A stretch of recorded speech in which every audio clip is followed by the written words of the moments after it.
Il fait encore nuit quand tu te réveilles, et c'est le bruit de l'eau qui te tire du sommeil. Pas un bruit violent, plutôt une rumeur basse, continue, comme si la terre entière respirait par 1000 petites bouches. Tu restes un instant allongé sur ta natte, dans la pénombre tiède de ta maison de bois, et tu écoutes. C'est l'eau qui circule dans les canaux, dehors, juste derrière le mur de planches et de feuilles tressées. Elle ne dort jamais, cette eau. Elle descend des grands réservoirs, glisse dans les rigoles, traverse les jardins, et repart vers les rizières qui s'étendent au loin, plates et patientes, vers l'horizon que tu ne vois pas encore. Tu vis ici, dans la plus grande ville du monde, même si tu n'as aucun moyen de le savoir. Tu n'as pas de mots pour dire cela, aucune carte pour le mesurer. Pour toi, c'est simplement chez toi. C'est l'endroit où tu es né, où tu portes l'eau du matin au soir, où tu connais chaque planche du chemin et chaque courbe du canal. Mais autour de toi s'étend une cité si vaste que personne, pas même le roi, ne pourrait la parcourir d'un seul regard. Une ville d'eau et de pierre, de bois et de terre, qui s'enfonce dans la plaine et se mêle à la forêt jusqu'à se confondre avec elle. Il faut que tu comprennes où tu te trouves. Tu vis à Angkor, la capitale de l'Empire Khmer, dans la grande plaine au nord d'un lac immense que l'on appelle le Tonlé Sap. C'est une terre de mousson, une terre où l'année se partage en deux saisons opposées. Pendant des mois, le ciel reste sec, dur, blanc de chaleur, et la terre se craquelle. Puis vient la pluie, et tout change. L'eau tombe par nappes entières, le lac gonfle, les rivières débordent, et la plaine se transforme en un miroir sans fin. Vivre ici, c'est apprendre à danser avec cette eau qui va et qui vient, à la retenir quand elle abonde, à la garder quand elle manque. Et c'est cela, exactement, qui a fait la grandeur de ta cité. Tu te lèves sans hâte. Le sol de terre battu est frais sous tes pieds. Tu attrapes la palanche posée contre le mur, ce long bambou souple aux deux extrémités duquel pendent tes seaux, et tu sors. Dehors, l'air a cette épaisseur tendre des aubes tropicales, lourd d'humidité, parfumé de boue, de fleurs et de fumée de bois. Le ciel commence à pâlir à l'est, d'un gris perle qui deviendra bientôt rose. Des coqs se répondent d'une maison à l'autre. Quelque part, une femme chante en pilant le riz, et le bruit régulier du pilon ponctue le silence comme un cœur lent. Le chemin que tu suis longe un canal. L'eau y est sombre encore, presque noire, et lisse comme une étoffe. Tu marches le long de la berge, là où la terre a été tassée par des milliers de pas avant le tien. Des maisons sur pilotis se dressent de part et d'autre, leurs toits de chaume pointant vers le ciel, et sous elles dorment des cochons, des poules, parfois un buffle qui souffle dans l'ombre. Tout ce monde sur l'eau, tout ce monde porté par l'eau. Car il faut que tu saisisses cela aussi. Ta ville n'est pas posée sur la terre comme les autres villes. Elle est dessinée par l'eau, traversée par elle, organisée autour d'elle. Les canaux sont ses rues, les bassins ses places, les digues ses remparts. Sur l'eau passe une barque étroite, menée par un homme debout qui pousse sa perche dans la vase du fond. Il rentre du lac, sa coque basse alourdie de poissons, et tu reconnais sa silhouette familière contre le ciel qui rosit. Il lève une main vers toi, tu lui réponds d'un signe, et la barque s'éloigne sans bruit, traçant derrière elle un sillage qui ride un instant le miroir noir de l'eau avant de se refermer. Tout, ici, se referme ainsi. L'eau garde si peu de traces, et pourtant elle porte tout. Les barques, les hommes, le riz, la ville entière. Tu remplis tes seaux à une marche de pierre qui descend dans le canal. L'eau est fraîche, et tu en prends une gorgée au creux de ta main avant de charger ta palanche. Le poids te tire les épaules, mais tu connais ce poids, tu l'aimes presque. Il te dit que la journée commence, que tu as une place dans le grand ordre des choses. Tu remontes le chemin, le balancier des seaux trouvant son rythme, l'eau clapotant à chaque pas, et tu te diriges vers le cœur de la cité, là où les temples dressent leur tour au-dessus des arbres. Le jour se lève vraiment maintenant, et la lumière révèle l'étendue du monde autour de toi. Devant, au-dessus de la mer des palmiers et des manguiers, tu aperçois des formes qui n'appartiennent pas à la nature. Des cônes de pierre, des pointes sombres, des silhouettes qui montent vers le ciel comme des bourgeons de roche. Ce sont les sommets des temples, les tours sanctuaires que l'on bâtit pour abriter les dieux. Elles émergent de la verdure, lointaines et proches à la fois, et tu les regardes comme tu les as toujours regardées, avec ce mélange d'habitude et de respect qui ne s'use jamais. Tu poses un instant tes seaux pour reposer tes épaules, et tu laisses ton regard se perdre vers le sud. Là-bas, derrière les arbres, se trouve le plus grand de tous les temples, celui dont on dit qu'il est l'image du monde entier taillée dans la pierre. On l'appelle, dans la langue d'un temps qui n'est pas encore le tien, Angkor Wat. C'est un sanctuaire colossal, entouré de douves si larges qu'elles ressemblent à un fleuve immobile, bordé de galeries couvertes ou cours, sur des centaines de mètres, des scènes de pierre. Des dieux, des démons, des armées, des danseuses, tout un peuple figé dans le grès, raconté patiemment par des mains disparues. Il a d'abord été élevé pour un dieu venu de l'Ouest, un dieu hindou, puis le temps et la foi l'ont changé, et l'on y honore aujourd'hui aussi le Bouddha. Les pierres, elles, n'ont pas bougé. Elles attendent. Tu y es entré, parfois, les jours de fête. Tu te souviens de la longue chaussée de pierre qui franchit les douves, droite comme un rayon, menant vers les tours qui se reflètent dans le calme. Tu te souviens de la fraîcheur soudaine sous les galeries couvertes, après la fournaise du dehors, et de la lumière qui tombait en lames obliques entre les colonnes. Tu te souviens d'avoir marché le long des murs sculptés, où des dieux aux bras innombrables et des armées entières défilent sur des centaines de pas, et d'avoir senti, devant tant de patience accumulée dans la pierre, quelque chose de plus grand que toi, quelque chose qui te dépassait et t'apaisait à la fois. Ce temple est fait pour cela, pour que celui qui le traverse oublie un instant sa petitesse et se sente relié à l'ordre du monde. Mais ce matin, ton chemin ne te mène pas vers ce temple-là. Tu portes l'eau vers les cuisines d'un autre lieu, plus au nord, vers la ville dans la ville que l'on nomme la Grande Cité, Angkor Thom. Tu reprends ta charge et tu repars, et tandis que tu marches, je vais te raconter ce que tu sais sans le savoir, ce que ton corps connaît mieux que ta pensée, l'histoire de l'eau qui t'a fait naître ici. Il y a très longtemps, bien avant toi, des rois ont compris une chose simple et immense. Dans cette plaine de moussons, celui qui maîtrise l'eau maîtrise la vie. La pluie tombe en abondance pendant quelques mois, puis disparaît. Si l'on laisse cette eau s'écouler vers le lac et la mer, elle est perdue, et la saison sèche apporte la faim. Mais si on la retient, si on la garde dans d'immenses réservoirs, alors on peut nourrir le riz toute l'année, faire 2 récoltes, parfois 3, là où la nature n'en offrirait qu'une seule. Et qui nourrit le riz nourrit les hommes. Et qui nourrit les hommes peut bâtir des temples, lever des armées, régner sur un empire. Alors les rois ont creusé. Ils ont fait creuser des réservoirs si vastes qu'ils ressemblent à des lacs construits par la main des hommes. On les appelle les barrets. Le plus grand s'étend sur plusieurs kilomètres de long et près de 2 de large, une étendue d'eau rectangulaire, parfaite, encadrée de digues de terre haute comme des collines basses. Quand tu te tiens sur l'une de ces digues, tu ne vois pas l'autre rive.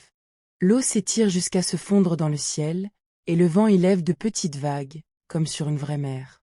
Au milieu de l'un de ces barrets, on a même bâti un petit temple sur une île, un sanctuaire posé sur l'eau, où l'on vient chercher la guérison et la paix.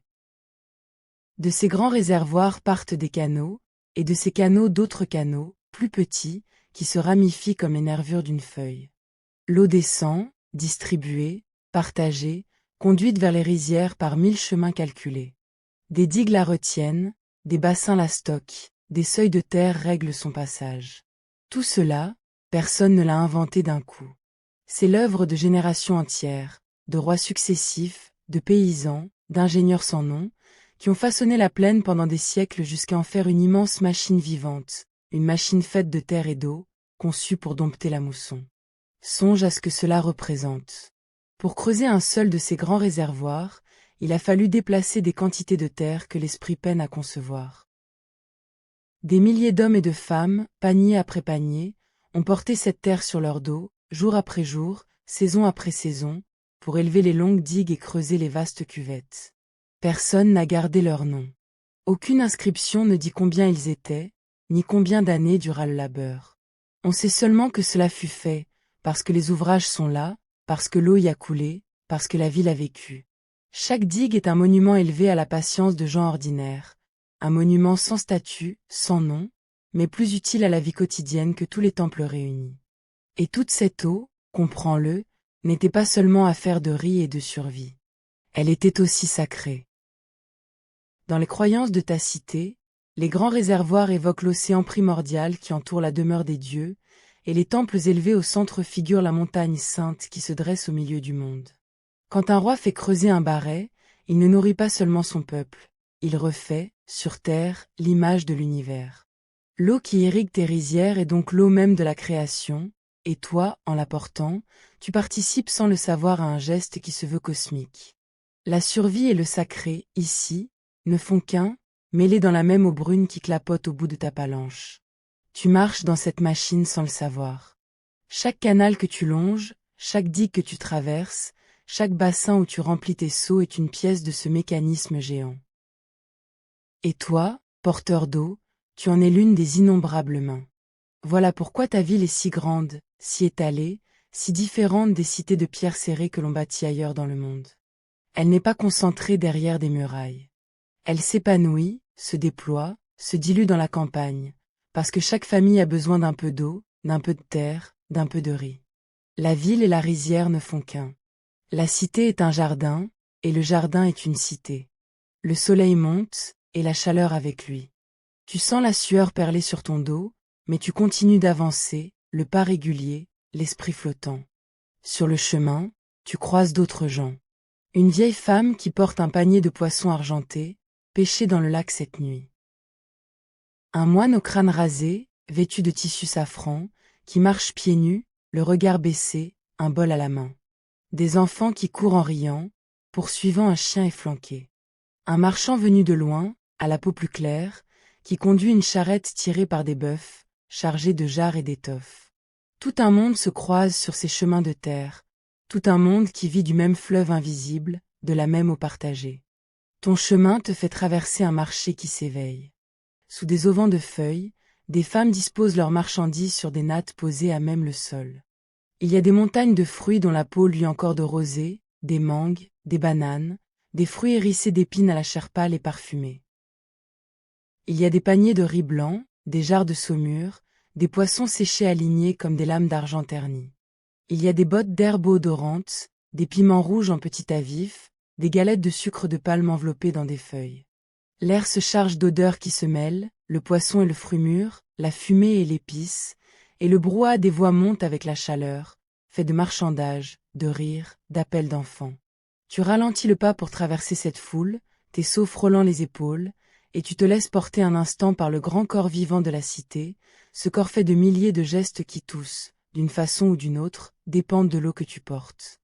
Tu songes, en marchant, à tout ce que cette eau permet. Sans elle, pas de riz dans les paniers. Sans riz, pas de marché, pas de marchand, pas de cette abondance tranquille qui t'entoure. Et sans cette abondance, pas de temps libre pour tailler la pierre, pour sculpter les dieux, pour danser sous les galeries. Une cité, comprends-tu, c'est d'abord du temps arraché à la faim. Chaque grain de riz que la machine d'eau fait pousser, c'est un peu de temps offert à quelqu'un pour faire autre chose que se nourrir. Et tout ce temps accumulé, multiplié par des centaines de milliers de vies, devient des temples, des routes, des œuvres, une civilisation. Tu ne te dis pas ces mots, bien sûr.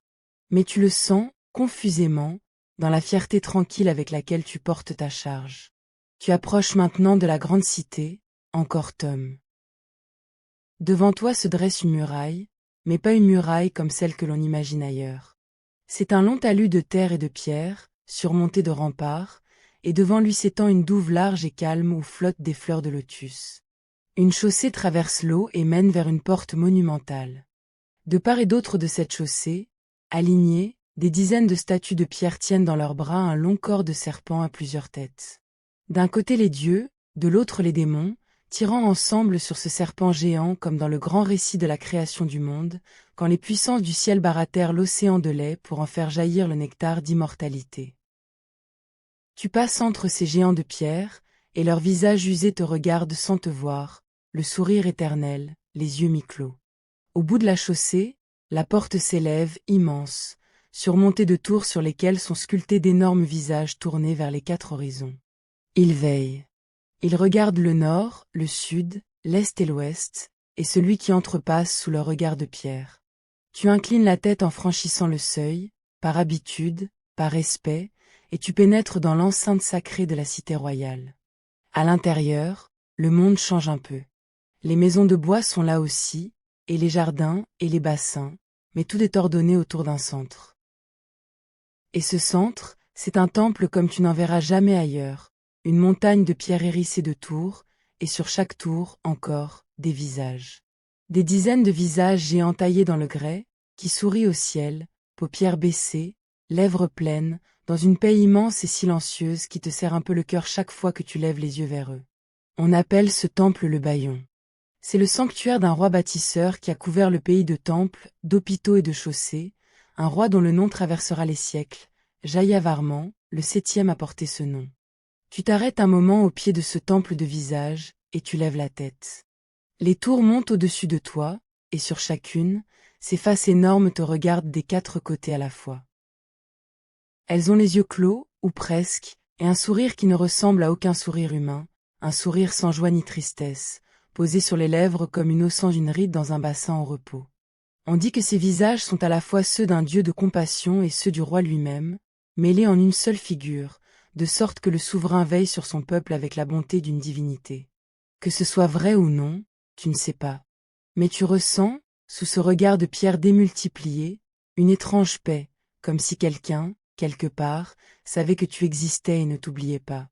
Autour du temple courent des murs couverts de sculptures, et ces murs racontent non pas les dieux, cette fois, mais les hommes. Tu as souvent promené tes doigts. On y voit des marchés comme celui que tu as traversé, des pêcheurs jetant leurs filets, des femmes faisant cuire le riz, des combats sur le lac entre des barques pleines de guerriers, des fêtes, des jeux, des animaux. C'est ton monde à toi qui est gravé là, le monde ordinaire des vivants, fixé dans la pierre à côté du monde des dieux. Et tu ne le sais pas encore, mais c'est l'une des rares fois où des gens comme toi seront ainsi représentés, immortalisés dans le grès pour les siècles. Le reste de ta vie, lui, ne sera gardé que par la terre. Tu poses tes seaux près des cuisines, et l'on te remercie d'un signe. Tu t'accordes un instant de repos, accroupi à l'ombre d'un mur, et tu regardes la vie de la cité s'écouler autour de toi. Des prêtres passent, portant des offrandes. Des danseuses répètent leurs gestes lents sous une galerie, les doigts ployés en arrière comme des pétales, les pieds frappant le sol selon un rythme que seules elles entendent. Des artisans taillent la pierre, et le tintement de leurs ciseaux monte dans l'air chaud comme une pluie de petites cloches. Tout ce travail, toute cette beauté, repose sur le riz. Et le riz repose sur l'eau. Et l'eau, c'est toi qui la portes, parmi des milliers d'autres, jour après jour, sans que jamais ton nom ne soit gravé nulle part. C'est étrange, quand on y songe. Les rois laissent des temples, des inscriptions, des visages de pierre qui leur ressemblent. Mais les porteurs d'eau, les paysans, les pêcheurs, les femmes qui pilent le riz, ils ne laissent rien que l'on puisse lire. Ils laissent autre chose, pourtant. Ils laissent la forme de la terre. Les canaux qu'ils ont creusés, les digues qu'ils ont élevées, les bassins qu'ils ont façonnés. Ils écrivent leur histoire dans le sol lui-même, en relief, à coups de pelle et de panier de terre, et cette écriture-là, tu vas le voir, sera plus durable que la pierre, plus durable que les mots, plus durable que tout. Mais n'allons pas trop vite. Pour l'instant, tu es vivant, et la cité l'est avec toi. Tu reprends la palanche et tu repars vers les canaux, car la journée d'un porteur d'eau n'a pas de fin tant que le soleil brille. Et tandis que tu marches, le ciel, au loin, commence à changer. 5e et le sud, au-dessus du grand lac, des nuages s'amassent, lourds, sombres, gonflés d'une eau qui n'est pas encore tombée. La mousson approche. Tu le sens à l'air qui s'alourdit, à la chaleur qui devient moite, au silence inhabituel des oiseaux. La grande pluie va venir, et avec elle, toute la machine d'eau de ta cité va se mettre à vivre de sa pleine puissance. Laisse-moi te raconter ce qui va se passer. Quand la mousson éclatera, l'eau tombera du ciel pendant des semaines. Les rivières venues des montagnes du nord gonfleront, et le grand fleuve, le Mécogne, qui coule loin à l'est, montera tellement qu'un prodige se produira. La rivière qui relie le lac au fleuve, celle qui d'ordinaire vide le lac vers la mer, s'inversera. Oui, son courant changera de sens, repoussé par la crue du Mécogne, et l'eau remontera vers le lac au lieu d'en descendre. Le Tonlé Sap, ce lac déjà immense, gonflera alors jusqu'à plusieurs fois sa taille, noyant les forêts de ses rives, devenant une mer intérieure grouillante de poissons. C'est l'un des plus grands battements de cœur de la nature sur cette terre, une respiration géante qui rythme la vie depuis des temps immémoriaux. Et c'est cette respiration que ta cité a appris à accompagner. Les barrets se rempliront, les canaux se gorgeront, les rizières boiront. Puis, quand la pluie cessera et que la saison sèche reviendra, L'eau retenue dans les grands réservoirs sera libérée peu à peu, conduite vers les champs assoiffés, prolongeant la vie du riz bien au-delà de ce que le ciel seul permettrait. Voilà le secret. Voilà pourquoi tant d'âmes peuvent vivre ici, sur cette plaine, plus que dans presque aucune autre ville du monde de ton temps. Des centaines et des centaines de milliers de personnes, dispersées dans l'immense trame des canaux, nourries par une eau domestiquée. Le soir descend enfin. Tu as fait tes derniers trajets, et tes épaules connaissent ce bon épuisement qui annonce le repos.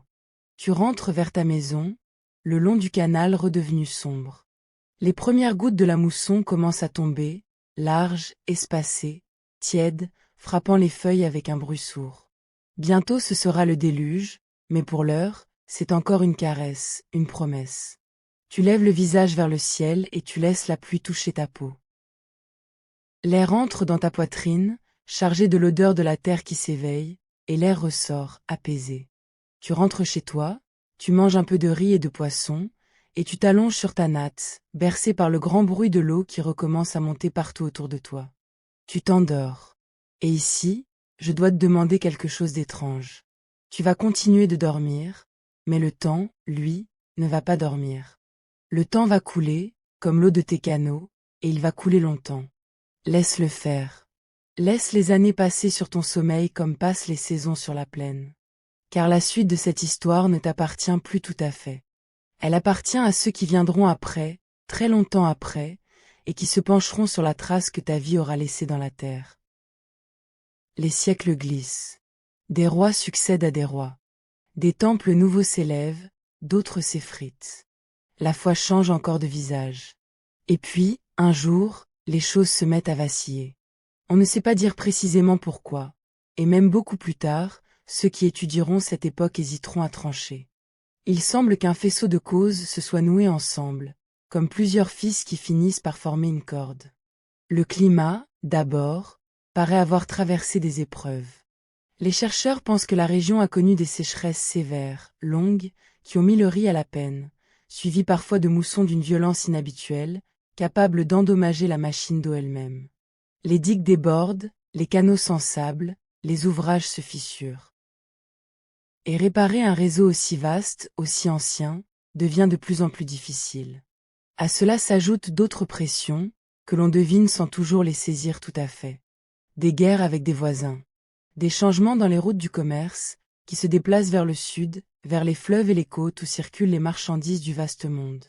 Le pouvoir, peu à peu, glisse vers d'autres centres, plus proches de ces nouvelles richesses. La grande cité d'eau, conçue pour un monde de riz et de moussons, se trouve un peu décalée par rapport au monde qui vient. Rien de tout cela n'arrive d'un seul coup. Il n'y a pas de catastrophe unique, pas de nuit où tout s'effondre. C'est un lent affaissement, un déplacement de la vie, un dénouement étalé sur des générations. Et il faut que tu saches une chose, car c'est important pour la vérité de cette histoire. La cité n'a jamais été perdue, pas au sens où on l'imagine parfois. Le grand temple, encore Vat, n'a jamais cessé d'être un lieu de prière. Des moines y sont toujours venus, des pèlerins ont continué d'allumer des bâtons d'encens devant ces statues, génération après génération, sans interruption. Les Khmers n'ont jamais oublié leur temple. Ils savaient où ils étaient, ils les vénéraient, ils les entretenaient autant qu'ils le pouvaient. Ce qui s'est perdu, ce n'est pas le souvenir des temples. C'est la mémoire de l'immensité. C'est l'idée même qu'autour de ces sanctuaires de pierre s'était étendue, jadis, une agglomération gigantesque, une métropole de plusieurs centaines de milliers d'âmes. Car cela, la forêt l'a effacé du regard.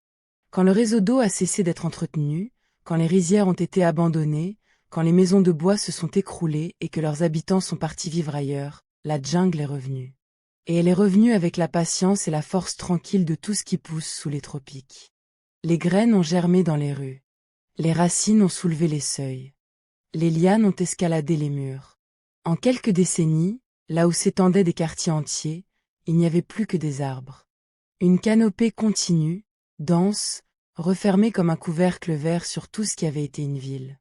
Les temples, eux, étaient trop massifs pour disparaître. Leurs tours de pierre ont percé la verdure, et c'est pour cela qu'on les a toujours vus, toujours connus. Mais autour d'eux, la trame de la cité, faite de bois, de terre et d'eau, s'est fondue dans le sol et dans l'ombre. Les digues sont devenues des collines couvertes d'arbres. Les canaux comblés sont devenus des sillons indistincts. Les rues, des sentiers oubliés. Tout cela demeurait là, sous les feuilles, intact dans sa forme, gravé dans le relief de la terre. Mais nul œil humain ne pouvait plus le lire, parce que nul œil humain ne pouvait voir à travers la forêt. Pense à ce que devient un lieu quand les hommes le quittent et que la forêt y entre. La première saison, l'herbe envahit les seuils et les cours. Puis viennent les arbustes, qui s'installent dans les rues et fendent le sol de leurs racines. Puis les grands arbres, dont les graines, apportées par le vent et les oiseaux, germent dans les interstices, grandissent, et finissent par soulever les pierres elles-mêmes de leurs troncs énormes. En l'espace de quelques générations, le quartier le plus animé devient un sous-bois silencieux où ne passent plus que les singes et les cerfs. Les maisons de bois, elles, ont disparu depuis longtemps, rendues à la terre comme une feuille morte. Il ne reste que la forme du sol, ses creux et ses bosses que les feuilles mortes recouvrent, que la mousse habille, que personne ne remarque plus. Des siècles s'écoulent encore. Des voyageurs venus de loin arrivent un jour, écartent les lianes et découvrent les temples avec stupeur. Ils écrivent sur ces merveilles de pierre, ils les dessinent, ils s'émerveillent de leur grandeur. Mais eux non plus ne voient que les temples. Ils marchent dans la forêt sans savoir qu'ils marchent dans des rues. Ils campent sur des digues sans savoir que ce sont des digues. Le sol, sous leurs pieds, garde son secret. Pour deviner l'étendue véritable de l'ancienne cité, il faudrait pouvoir s'élever au-dessus des arbres, et plus encore, voir à travers eux.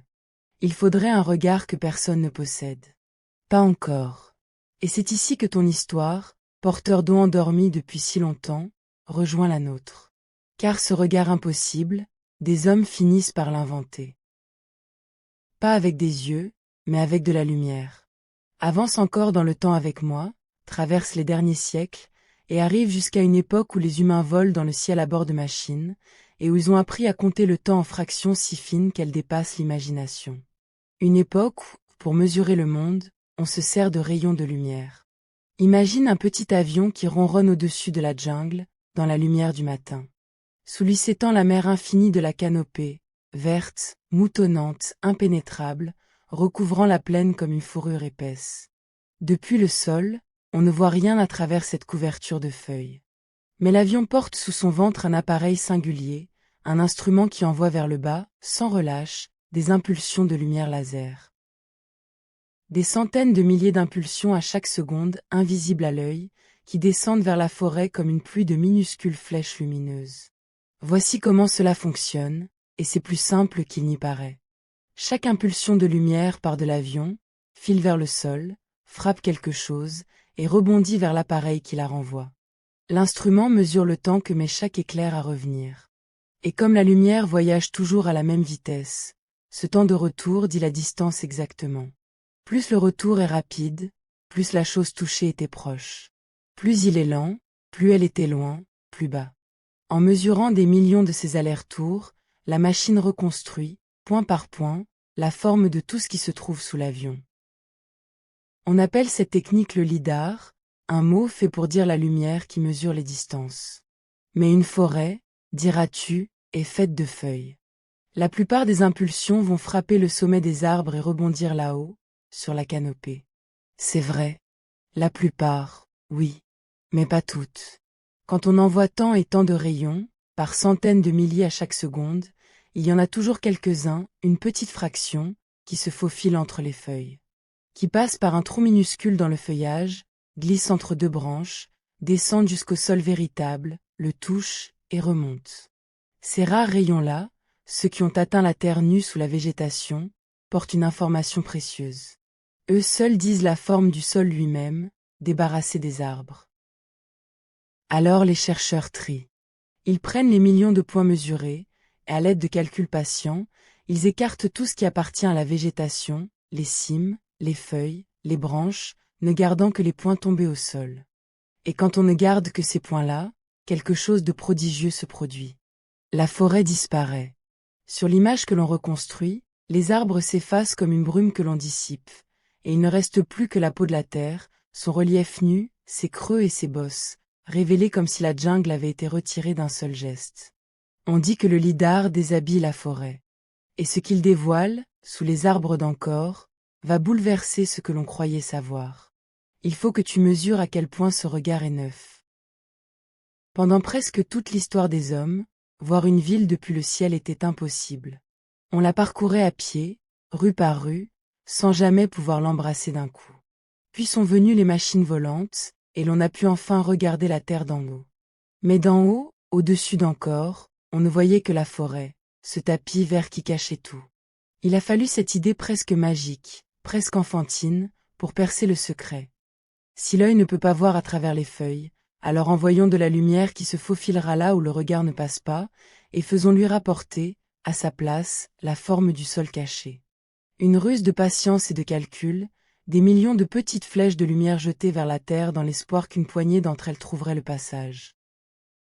Et le plus beau, c'est que cette lumière ne détruit rien, ne creuse rien, ne dérange rien. Elle se contente d'effleurer la forêt et le sol, de toucher et de revenir, sans rien déplacer. Là où jadis il aurait fallu des années de fouilles, des armées d'hommes maniant la pelle, abattant des arbres, retournant la terre pour deviner ce qu'elle cachait, il suffit désormais de quelques vols silencieux au-dessus de la canopée. La ville endormie est réveillée par un regard, sans qu'on ait eu à la toucher. Elle reste sous ses arbres, intacte, paisible, et pourtant elle se montre. C'est une délicatesse étrange, presque tendre, dans cette manière de retrouver le passé sans le déranger. Quand les premières images du sol nu apparaissent sur les écrans, dans les années récentes de notre époque, ceux qui les regardent retiennent leur souffle. Car la terre, sous la forêt, n'est pas lisse. Elle est dessinée. Partout, sur des kilomètres et des kilomètres, le relief montre des lignes droites, des angles, des quadrillages, des rectangles, des trames régulières que la nature seule ne produit jamais. Ce sont des rues, ce sont des canaux, ce sont des digues, des bassins, des enclos, des terrasses, des monticules disposés selon un ordre voulu par des mains humaines. Sous la jungle muette s'étend, soudain visible, le squelette d'une ville entière. Et pas une petite ville. Une métropole. Un tissu urbain qui déborde de partout, qui s'étend bien au-delà des temples connus, qui relie les sanctuaires les uns aux autres par un maillage dense de voies et de quartiers. Là où l'on croyait qu'il n'y avait que de la forêt parsemée de quelques monuments isolés, apparaît une agglomération immense, continue, structurée, l'une des plus vastes que le monde ait connues avant l'âge des machines. Le grand encore, révélé d'un coup, surgit des écrans comme un fantôme de lumière, exactement tel que tu l'as connu, porteur d'eau, exactement tel que tu l'as parcouru chaque jour avec tes seaux. Comprends bien le vertige de cet instant. Les chercheurs ne découvrent pas des temples nouveaux. Les temples, on les connaissait. Ce qu'ils découvrent, c'est tout le reste. Tout ce qui était fait de bois et de terre et d'eau, tout ce qui avait disparu du regard, tout ce monde des vivants ordinaires qui s'étendait autour des dieux de pierre. Ils découvrent les rues où tu marchais, les canaux où tu remplissais tes seaux, les digues sur lesquelles tu te tenais pour regarder l'eau s'étirer vers le ciel. Ils découvrent la forme exacte de ta vie, imprimée dans le sol, conservée sous la forêt pendant tous ces siècles, et soudain rendue lisible par une pluie de lumière tombée du ciel. C'est cela, le prodige. La pierre des rois avait traversé le temps, on le savait. Mais voici que la terre des humbles l'a traversée elle aussi, autrement, en secret. Les pelletés de boue que des milliers de mains comme les tiennes ont déplacées pour creuser les canaux et dresser les digues, ces gestes oubliés, sans nom, sans gloire, ont laissé dans le relief une trace que rien n'a effacée.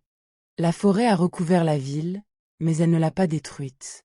Elle l'a gardée, cachée, endormie, comme on garde un secret jusqu'au jour où quelqu'un saura le lire. Et le laser a su le lire. Sur les images, on suit les grands réservoirs, ces barrets dont tu connaissais les digues. On voit leurs contours parfaits, leurs canaux d'alimentation, le réseau fin des rigoles qui en partaient pour irriguer les champs. On voit comment la ville s'organisait autour de l'eau, exactement comme tu le vivais sans le savoir. On voit même, dans le relief, les traces des champs et des quartiers, l'empreinte de millions de jours de travail et de vie. Et les chercheurs comprennent alors quelque chose que personne n'avait pu mesurer avant. Ils comprennent que cette cité d'eau, à son apogée, fut l'une des plus grandes étendues urbaines de toute l'histoire d'avant les usines et les moteurs. Une ville-paysage, une ville-jardin, peuplée de bien plus d'âmes qu'on ne l'avait jamais imaginé. Mais il y a encore autre chose que le sol révèle, et qui touche au cœur du mystère de la fin. En lisant le relief, On retrouve les marques de la grande machine d'eau, et l'on y devine ses blessures. Des canaux modifiés en hâte. Des ouvrages ajoutés, comme pour parer à un problème. Des traces qui semblent raconter une lutte, vers la fin, contre une eau devenue trop capricieuse, trop rare puis trop violente. La terre garde la mémoire des sécheresses et des crues qui ont éprouvé le réseau. Elle ne donne pas la réponse complète, car aucune réponse n'est complète ici. Mais elle confirme l'idée d'un faisceau de causes, d'une cité fragilisée par le climat autant que par les hommes, par la nature autant que par l'histoire. Et là, peut-être, se trouve la leçon la plus douce et la plus grave de toute cette histoire.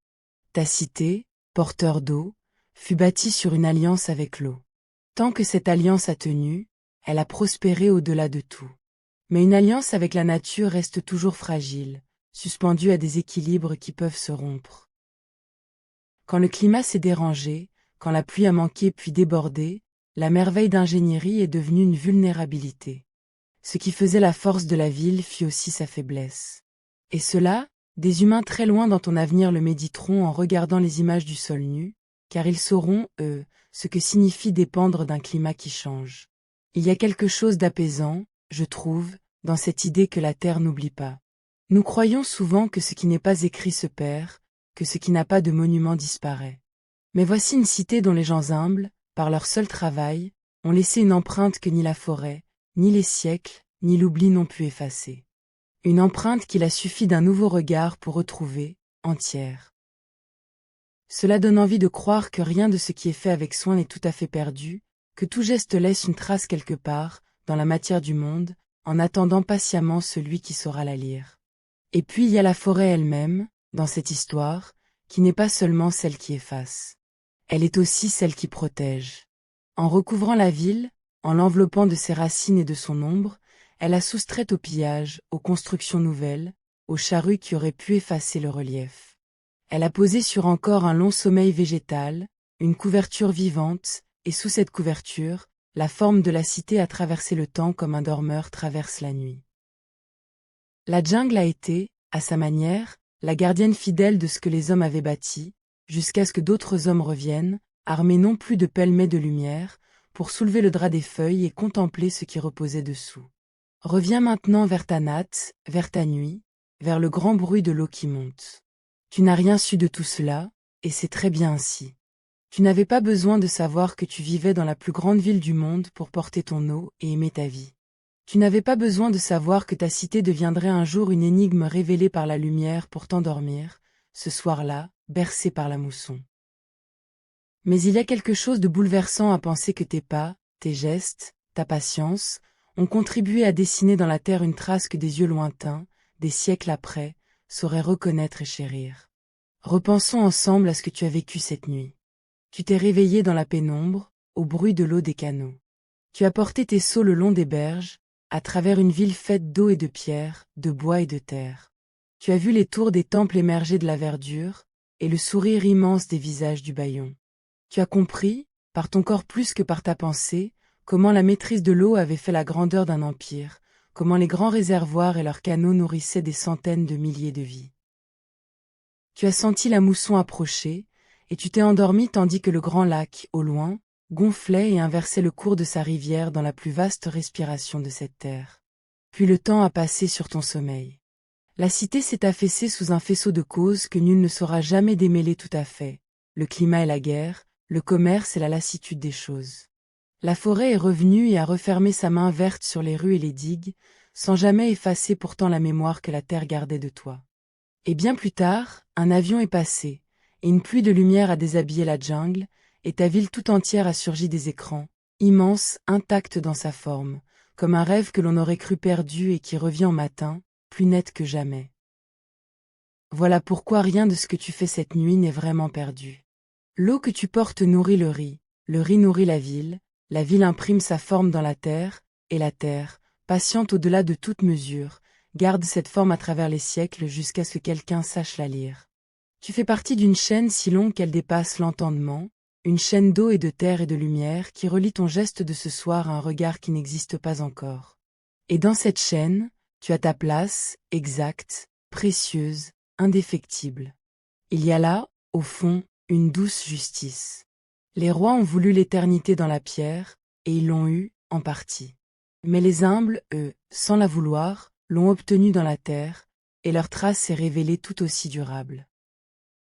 La ville entière, celle des grands et celle des petits, celle des temples et celle des canaux, a fini par traverser le temps ensemble, mêlée, indissociable, comme elle était quand elle vivait. Et c'est cette ville complète, vivante de toutes ses mémoires, que la lumière a fait remonter du sommeil de la forêt. Alors laisse maintenant tes épaules se reposer du poids de la palanche. Laisse tes mains s'ouvrir, tes pieds s'alourdir, ton corps s'enfoncer dans la natte tiède. Le grand bruit de la mousson t'enveloppe, ce ruissellement immense et continu qui remplit les barrets, gonfle les canaux, abreuve les rizières et fait monter le lac vers les étoiles. Tu n'as plus rien à porter. Tu n'as plus rien à faire que d'écouter l'eau, cette eau qui circule autour de toi comme elle circulera encore quand tu ne seras plus là, comme elle circule encore, à sa manière, dans la mémoire du monde. Et si tu veux, avant de glisser tout à fait dans le sommeil, garde en toi cette dernière image. Une plaine immense sous un ciel de mousson. Des miroirs d'eau qui s'étirent jusqu'à l'horizon. Des tours de pierre qui percent une mer d'arbres. Et, courant partout sous la verdure, invisible et pourtant bien présent, le grand dessin d'une ville, tracé par des mains comme les tiennes, conservé par la terre, rendu un jour à la lumière. Tu en fais partie. Tu en seras toujours une ligne, un trait, un geste inscrit dans ce dessin que rien n'efface. La pluie tombe sur la grande cité endormie, et la grande cité repose sous la pluie, à l'abri du temps. Et maintenant, tu peux dormir. Bonne nuit.